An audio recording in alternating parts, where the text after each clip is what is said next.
नमस्कार, आप देख रहे हैं समाचार लाइव। बड़ी खबरों के साथ मैं हूं विश्वजीत झा। सुगौली में बीजेपी वोटर महाचेतना अभियान कार्यशाला का आयोजन किया गया। नगर के सरगम मैरिज हॉल में आयोजित इस कार्यक्रम में बीजेपी कार्यकर्ताओं को नए वोटर जोड़ने के लिए प्रेरित किया गया। इस कार्यशाला में सुगौली विधानसभा के सभी 294 मतदान केंद्र के BLA 2 उपस्थित हुए, जिन्हें आगामी लोकसभा चुनाव को लेकर वोटर लिस्ट में नए मतदाताओं को जोड़ने सहित कई दिशा निर्देश दिए गए। वहीं कार्यक्रम के मुख्य अतिथि सांसद डॉक्टर संजय जायसवाल ने केंद्र सरकार की कई महत्वाकांक्षी योजनाओं के बारे में विस्तृत रूप से चर्चा करते हुए कहा कि नरेंद्र मोदी जी के नेतृत्व में देश का चौतरफा विकास हुआ है। वहीं कार्यक्रम को संबोधित करते हुए पूर्व मंत्री रामचंद्र साहनी ने कहा कि देश में पुनः नरेंद्र मोदी सरकार बने, इसके लिए हम सबको मजबूती के साथ वोटर लिस्ट सहित बूथ सशक्तिकरण कार्य में लगना होगा। कार्यक्रम को वरिष्ठ भाजपा नेता रामगोपाल खंडेलवाल, चनपटिया विधायक उमाकांत सिंह, पूर्व MLC बबलू गुप्ता, OBC मोर्चा के जिलाध्यक्ष विकास शर्मा, प्रदीप सर्राफ सहित अन्य नेताओं ने संबोधित किया। वहीं कार्यक्रम में संजय संजू, रूबी श्रीवास्तव, सपना शर्मा, सोनालाल साहनी, नईम खान, मैनेजर साहनी, महेश मिश्रा सहित बड़ी संख्या में कार्यकर्ता मौजूद थे। बहुत एक महत्वपूर्ण कार्यक्रम जिसको वोटर चेतना महाअभियान का नाम दिया गया है, और हम लोगों ने आज यहाँ BLA 2 की मीटिंग बुलाई है। और BLA 2 का क्या महत्व होता है कि आप ही पार्टी के आँख और कान बूथ पर है। आप ही जो करेंगे वही पार्टी को जानकारी होगी, और आपका काम बड़ा महत्वपूर्ण है। और आज फर्क यही पड़ता है कि हमारे जो प्रधानमंत्री विदेशों में जाते हैं तो वहां के प्रधानमंत्री और राष्ट्रपति हवाई अड्डे पर खड़ा होकर और सर झुका के उनका स्वागत करता है। फर्क यही पड़ता है कि आज देश के प्रधानमंत्री जी ने दुनिया में अपना जो नाम रोशन किया और पूरे देश में ऐसा ऐतिहासिक काम किया जो सोच नहीं सकते हैं। विकास की बात तो छोड़ दीजिए, विकास का नाम गिनाया जाए तो अनंत है उनकी। जितनी जनधन से लेकर के और किसान क्रेडिट कार्ड और किसान सम्मान निधि से लेकर के आपके अंत्योदय से लेकर के प्रधानमंत्री आवास योजना से लेकर और कोरोना काल के अनाज से लेकर और वैक्सीनेशन से लेकर जितनी योजनाएं गिनाए जाए आज कम है। जिनकी हम लोग चर्चा कर रहे हैं, जिनके लिए हम लोग हमेशा चिंतन करते हैं और वो हम लोग के लिए चिंतन करते हैं देश के यशस्वी प्रधानमंत्री नरेंद्र भाई मोदी जी। हमको उन्हें पुनः प्रधानमंत्री बनाना है तो अपने बूथ को सशक्त करना पड़ेगा। वोटर लिस्ट को मजबूती से अध्ययन करके उसके हर खामियों को दूर करना होगा। वैसे वोटरों का नाम जोड़ना होगा जिनका नाम वोटर लिस्ट में नहीं है। इसलिए BLA 2 का जो आपका फॉर्म है यह माननीय साहनी जी के दस्तखत से जिला निर्वाचन कार्यालय में जा रहा है और प्रदेश के भी निर्वाचन कार्यालय में जा रहा है।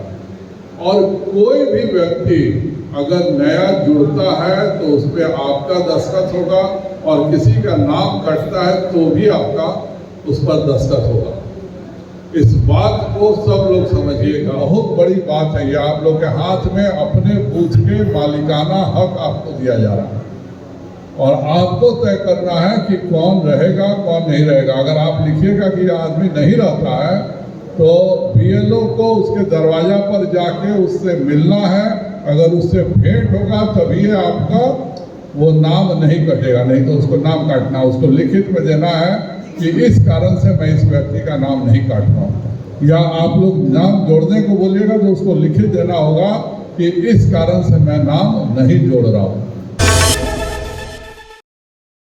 पश्चिम चंपारण के मझौलिया में बिहार राज्य आंगनबाड़ी कर्मचारी यूनियन पटना के आह्वान पर स्थानीय AH होली मिशन परिसर में प्रखंड आंगनबाड़ी सेविका संघ की बैठक प्रखंड अध्यक्ष रीना देवी की अध्यक्षता में संपन्न हुई, जिसमें अध्यक्ष रीना देवी, महासचिव सावित्री कुमारी और सचिव बबीता देवी ने अपने संबोधन में कहा कि तेजस्वी सरकार चुनाव पूर्व किए गए अपने वायदे को पूरा करे, हमें सरकारी कर्मी का दर्जा दे तथा मानदेय में वृद्धि करे। सरकार हमारी मांगों को पूरा नहीं करती है तो 29 सितंबर से हम लोग अनिश्चितकालीन हड़ताल पर चले जाएंगे। इस बैठक में मंजू देवी, गीता देवी, आशा देवी, मीरा शर्मा, कलावती देवी सहित आंगनबाड़ी सेविका एवं सहायिका उपस्थित थी। उद्देश्य है हम लोगों का मानदेय की बढ़ोतरी और सरकारी कर्मचारी का दर्जा मिलना, ऐसे करके हम लोगों का 21 मांग है। ऐसे बहुत सारी मांग है, लेकिन सरकार हम लोगों को बहला फुसला करके बुला लेती है और आश्वासन दे करके, लेकिन फिर वो हम लोगों को देती नहीं है। आज हम लोग 29 सितंबर से अनिश्चितकालीन हड़ताल पर जा रहे हैं। सरकार हमारी मांगों पर जब तक विचार नहीं करेगी।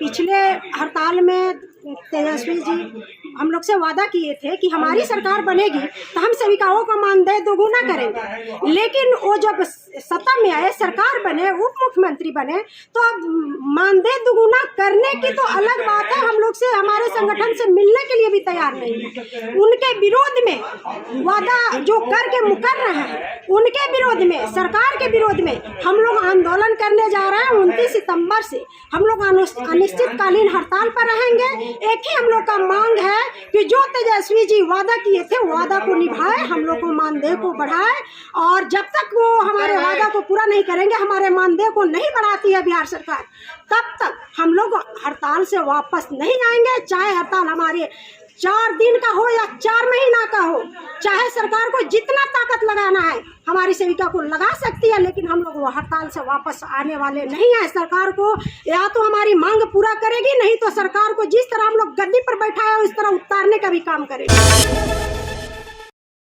मझौलिया क्षेत्र में मौसम की बेवफाई से प्रखंड क्षेत्र के तिरवाह गढ़वा में किसानों की धान की फसल नुकसान हो रही है। धान की फसल के नुकसान को देखते हुए सैकड़ों की संख्या में मुस्लिम समुदाय के लोगों ने गढ़वा स्थित खाली भूमि परिसर में सामूहिक नमाज अदा की, अल्लाह से वर्षा होने के लिए दुआएं मांगी। लगातार 1 घंटा तक मुस्लिम समुदाय के लोगों ने इबादत की। कार्यक्रम की अध्यक्षता अतीउल्लाह ने की। उन्होंने कहा कि वर्षा नहीं होने पर सूरज के निकलने पर खुले मैदान में नमाज अदा की जाती है। इसे नमाज इस्तिका का नमाज कहा जाता है, जो यह पैगंबर अकरम हजरत मोहम्मद मुस्तफ़ा सल्लल्लाहु अलैहि वसल्लम की सुन्नत है। उन्होंने बताया कि वर्षा नहीं होने से हम लोगों की धान की फसल पूर्ण रूप से नुकसान के कगार पर पहुंच गई है। वर्षा बिहार के अनेक जिलों में हो रही है, लेकिन मझौलिया प्रखंड क्षेत्र में वर्षा नहीं हो रही है। आसमान में बादल छाए हैं, लेकिन बारिश नहीं हो रही है। बारिश के रुसवाई को देखते हुए हम लोगों ने नमाज अदा की। देखिए, हम लोगों का आने का मकसद यहाँ सिर्फ ये है कि अपने मालिक के सामने रो करके, गिड़गिड़ा करके और अपने कमी कोताही को उसके सामने पेश करके फिर रहमत की बारिश मांगे। क्योंकि यहाँ काश्तकार ज़्यादा लोग रहते हैं। अभी बड़ी मेहनत से इन्होंने खेती किया है। खेती करने के वक्त से बारिश की कमी की वजह से इन्होंने पंपी सेट से या और किसी ज़रिया से अपनी खेती को किया है। अब खेती जो है कुछ तैयार होने के करीब है। अब जाकर के बारिश अचानक रुक गई। अब फसलें जो हैं सब सूखने के करीब हैं, उसके अंदर बीमारियां पकड़ रही हैं। ऐसे हालात में जब चीज़ें आती हैं तो हमें अपने मज़हब के एतबार से अल्लाह के तरफ से हुक्म होता है कि बंदे जाकर के तुम पानी हमसे मांगो। इसी बुनियाद पर हम लोग सब तिरवा इलाके से यहाँ आए हुए हैं, ताकि हम लोग अपने कमी कोताही को मालिक के सामने रखते हुए उसे रहमत की बारिश मांगें, ताकि तमाम फसलें जो हैं सर्द सादाब हो जाएं और तमाम लोगों को इससे फ़ायदा हो जाए। बस मकसद हम लोग का यही है। आज के दौर में भी बच्चे नाव के सहारे नदी पार कर स्कूल जाने को विवश हैं। चौंकिए मत, जान जोखिम में डालकर सिकटा प्रखंड के खापटोला, सोनबरसा सहित 4 गांव के बच्चे आज भी नाव के सहारे स्कूल जाने को मजबूर हैं। सैकड़ों बच्चे प्रतिदिन नाव से सिकराना नदी को पार कर स्कूल जाते हैं। नाव में क्षमता से अधिक बच्चे को बैठाकर नदी पार कराया जाता है। सिकटा प्रखंड के खापटोला से मझौलिया प्रखंड के सेमरा घाट पर उतरने के बाद छात्र मोहम्मद साजिद ने बताया कि हम 8वीं क्लास के छात्र हैं। प्रतिदिन नाव से सिकराना नदी पार कर सरिस्वा जाते हैं। स्कूल जाने के लिए नाव में बैठी निशा कुमारी ने बताया कि मैं 3री कक्षा की छात्रा हूं। प्रतिदिन नाव से ही पार कर स्कूल जाती हूं। सुबह सुबह नाव में बैठकर सरिस्वा जाते हैं, फिर नाव से ही पार कर घर जाती हूं।